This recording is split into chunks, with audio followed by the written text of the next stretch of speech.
Boa noite, boa tarde, bom dia. Estou gravando esse vídeo no dia 10 de junho de 2000.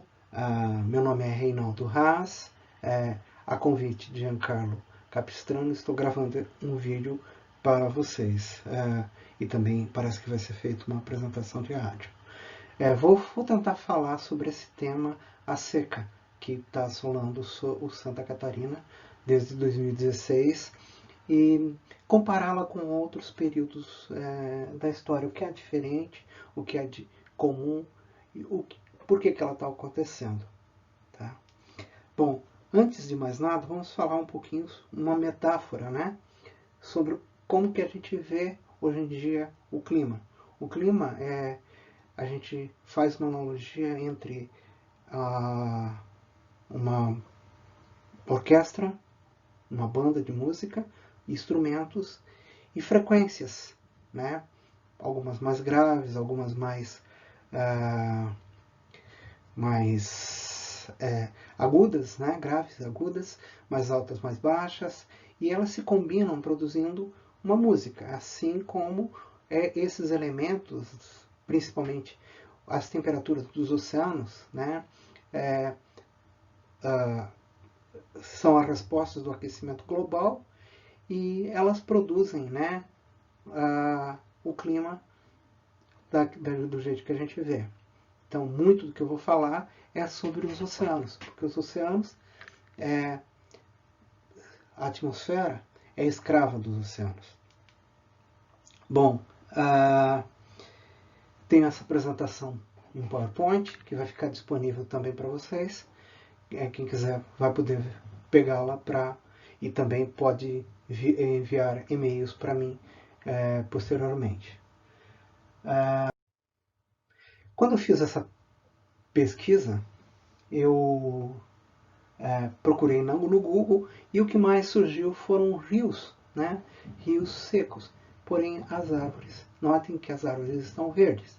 É uma seca diferente, é uma seca verde. Ainda por curiosidade, né? Nós tivemos aqui o surgimento de dinossauros tão baixos que os rios estão. Chamaram muita atenção, não só de mim, mas de vários outros pesquisadores de várias áreas. Bom, como sempre, o fenômeno El Niño, ele é o candidato maior a ser responsável pelo clima em Santa Catarina. Então eu vou falar um pouco sobre ele, né, o El Niño a Laninha, que é um aquecimento das águas aqui no Pacífico, né, como vocês podem ver aqui, ou um esfriamento. E como consequência gera secas, né, ou chuvas em Santa Catarina. Aqui a gente tem o desde 1950 até recentemente, né, os El Ninhos e Laninhas. El Ninhos é quando a temperatura está acima do normal e Laninha é quando a temperatura está abaixo do normal. Então, nesse gráfico aqui, fica evidente que a gente tem El Ninhos e Laninhas muito fortes. E eles correspondem às nossas maiores secas e às nossas maiores chuvas. Porém, né, a gente pode notar que existem períodos onde nós temos mais laninhas, né, então de 1947 a 1976 foi um período caracterizado por laninhas. E depois de 1977 até 2006 foi mais caracterizado por El Ninhos. E agora nós temos um período que vai ser caracterizado por laninhas. Esse fenômeno que determina essa maior frequência de El Ninhos é chamado PDO, Oscilação Decadal do Pacífico. É um problema que está relacionado com os oceanos, como eu já falei anteriormente. Então ele coordena o El Niño, a Laninha, faz com que tenha mais ou menos a cada 30 anos. Além desse, né, nós temos aqui um dipolo, né, como a oscilação decadal do Pacífico, mas com frequência bem maior, o chamado dipolo do Oceano Atlântico Sul, que consiste em águas mais quentes e mais frias. Né? É uma gangorra que ela oscila de um lado para o outro, como é visto nesse gráfico aqui, né? E com isso ele determina parte do que acontece principalmente no litoral de Santa Catarina. Pesquisas mostram que 30% da precipitação aqui é devido a esse fenômeno. Como a gente mostra aqui nessa figura. Vocês podem olhar, né, as chuvas aqui no Nordeste, a mais do que o normal, e aqui no Sul, nessas cores mais escuras, a seca. Isso ocorreu nos últimos 180 dias.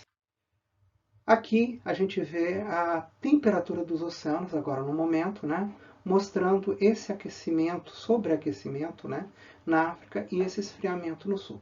Então, parte da seca ela pode ser explicada por esse fenômeno. Mas mais adiante a gente vai discutir sobre isso. Agora, em 2020.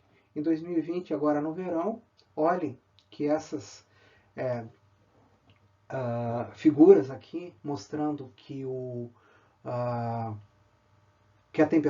a precipitação é cerca de 70% do que deveria estar no litoral do Paraná. Mas, comparando com os outros anos, percebe-se que não é uma seca tão pronunciada intensamente. Só essa do verão. No geral, a gente pode dizer que não foi tão intensa como foi no passado, na década de 1950 e de 60. Então, o que está acontecendo? Isso a gente tem que descobrir. Para isso, a gente utiliza modelos que são maneiras de você colocar a Terra, o planeta Terra, o clima, dentro de computadores e pedir para eles dizer para a gente o que vai acontecer dada a situação atual ou uma condição que a gente pode mudar. Então aqui nesse caso, eu e meu colega Renato Ramos, nós fizemos um estudo usando o modelo OLAN, um modelo global com muita resolução, querendo saber o que aconteceria com a chuva no Brasil. E o nosso resultado é surpreendente, porque a gente mostra padrões muito semelhantes ao que tem acontecido, de seca no Nordeste e chuva no Sul. Só que olhem essa anomalia de chuva aqui no litoral de Santa Catarina, que se manteria, né, de 2010, 2011 a 2040, depois de 2040 a 2070 e depois 2071 ao ano 2100, inclusive se expandindo.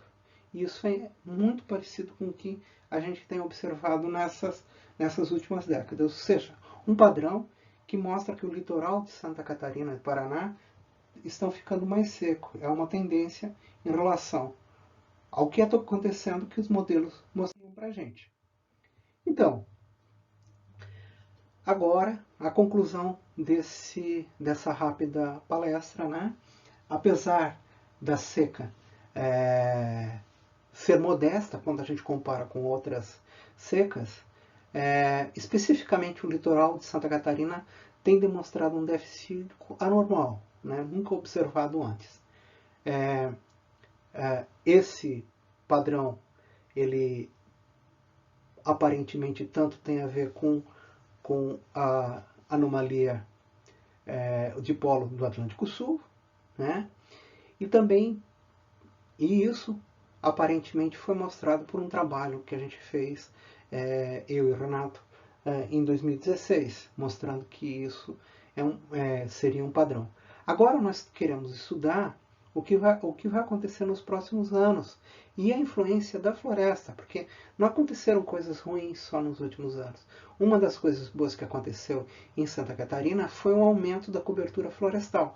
Esse aumento de cobertura florestal, ele vem com espécies ripárias, espécies que capoeira, capoeirão, né? Espécies que provocam muita evaporação. Então, talvez esse fenômeno explique parte dos rios secos aqui na região. E é isso que a gente vai tentar estudar. Então, espero que vocês todos estejam bem. Agradeço muito pelo espaço, né? Enfim, vamos continuar cuidando desse planeta e vamos tentar baixar essa curva do aquecimento global, que essa é muito grave. Nós estamos apenas experienciando as primeiras consequências disso.